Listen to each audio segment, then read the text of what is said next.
Hello friends, आज का जो टॉपिक है वो है law of conservation of momentum in Galilean transformation. तो आज के इस लेक्चर में हम लोग ये देखेंगे कि गैलीलियन ट्रांसफॉर्मेशन में जो मोमेंटम होते हैं फॉर टू कोलाइडिंग बॉडी वो कंजर्व होते हैं या नहीं। तो मान के चलते हैं कि एक रेफरेंस फ्रेम है एस जो तीन एक्सिस से मिलकर बना हुआ है, X Y Z with origin O. अब इस रेफरेंस फ्रेम के ऑरिजिन से कोई ऑब्जर्वर किसी पॉइंट पी पर एक इवेंट हो रहा है। उस इवेंट में दो पार्टिकल जिसका मास m1 और एक पार्टिकल जिसका मास m2 वो इनिशियल वेलोसिटी से u1 और u2 से आकर इस पॉइंट पर कोलाइड्स कर रहे हैं। u1 और u2 वेलोसिटी इस रेफरेंस के रिस्पेक्ट में इन दोनों पार्टिकल का इनिशियल वेलोसिटी है। अब हम ये मानते हैं कि जब ये दोनों टकरा जाते हैं तो टकराने के बाद इनकी जो फाइनल वेलोसिटी होती है वो होती है v1 और v2। तो वैसी स्थिति में जो law of conservation of momentum होगा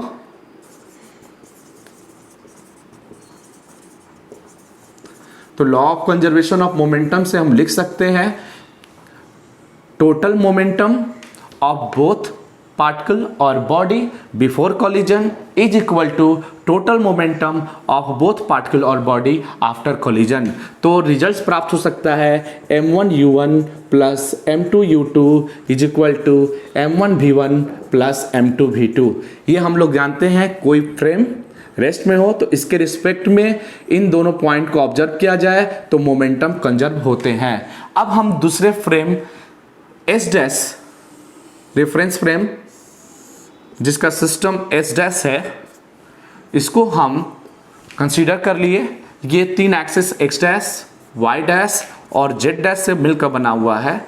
अब ऑब्जर्वर इसी इवेंट को जो पी पॉइंट पर घटित हो रहा है उसको ऑब्जर्वेशन पॉइंट ओ डैश से ऑब्जर्व करे तो ये देखता है कि इस पार्टिकल का इनिशियल वेलोसिटी u1 डैश है और फाइनल वेलोसिटी v1 डैश है। उसी तरह इसका इनिशियल वेलोसिटी u2 डैश है और फाइनल वेलोसिटी v2 डैश है। तो अब हमें इस मूविंग फ्रेम, क्योंकि ये फ्रेम जो है इस फ्रेम के रिस्पेक्ट में मूव कर रहा है ये माना गया है। अब ये जो फ्रेम है मूवेबल फ्रेम उस फ्रेम के रिस्पेक्ट में ये अलग अलग वेलोसिटी प्राप्त हो गई। तो गैलीलियन ट्रांसफॉर्मेशन से इन सारे वेलोसिटी का जो रिलेशन होता है वो इस इनर्शियल फ्रेम के रिस्पेक्ट में जो वेलोसिटी प्राप्त होंगे उस पार्टिकल के लिए वो हम लोग पढ़ चुके हैं। तो मान के चलते हैं कि ये जो फ्रेम है वो कांस्टेंट वेलोसिटी v से किसी डायरेक्शन में मूव करता है। तो वैसे स्थिति में हम लिख सकते हैं for Galilean transformation for velocity, पहले वाले पार्टिकल का अगर लिखें इनिशियल के लिए तो u1 इज इक्वल टू लिख सकते हैं u1 dash plus speed v। u1 first reference के रिस्पेक्ट में, रेफरेंस फ्रेम के रिस्पेक्ट में फर्स्ट वाले पार्टिकल का initial velocity, u1 dash second वाले यानी s डैश रेफरेंस फ्रेम के रिस्पेक्ट में पहले वाले बॉडी का इनिशियल वेलोसिटी और भी रेफरेंस फ्रेम की स्पीड है। उसी तरह अगर हम u2 लिखें तो u2 dash plus v, v1 लिखें v1 डैश प्लस v और v2 लिखें तो v1 डैश प्लस v।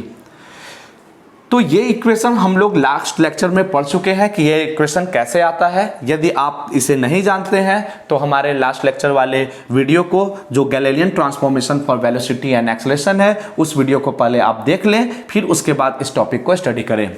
फिर उसके बाद अब हम लोग ये देखते हैं कि इस फ्रेम के लिए law of conservation of momentum क्या कहता है। तो अब हम u1 u2 v1 v2 का वैल्यू इस इक्वेशन में लाकर प्लेस करते हैं। तो putting the value of values of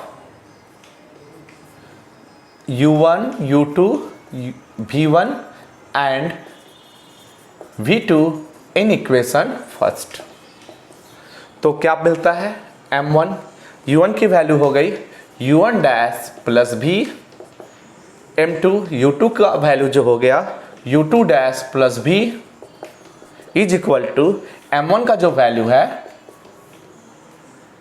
m1 रह गया, v1 का वैल्यू है v1 डैश प्लस भी plus m2 into v2 dash plus v, ये रिजल्ट्स प्राप्त हुआ।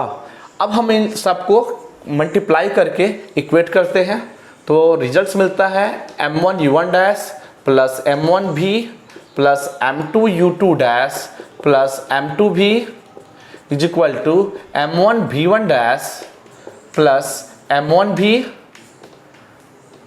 Plus m2 v2 dash plus m2 v।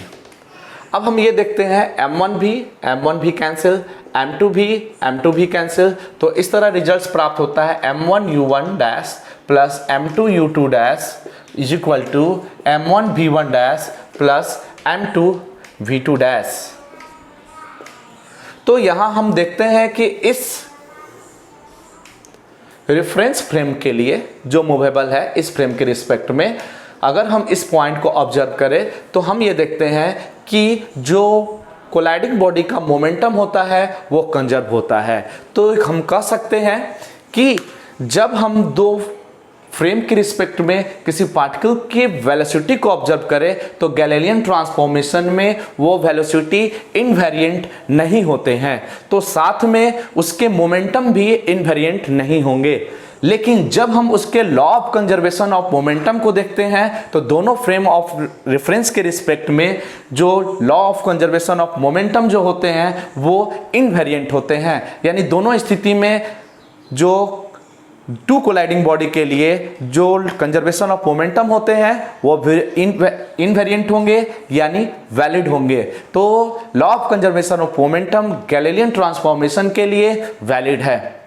तो इस तरह ये लेक्चर कंप्लीट हुआ।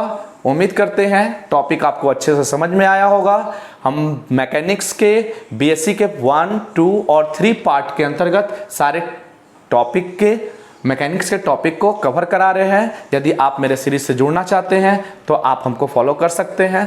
Thank you.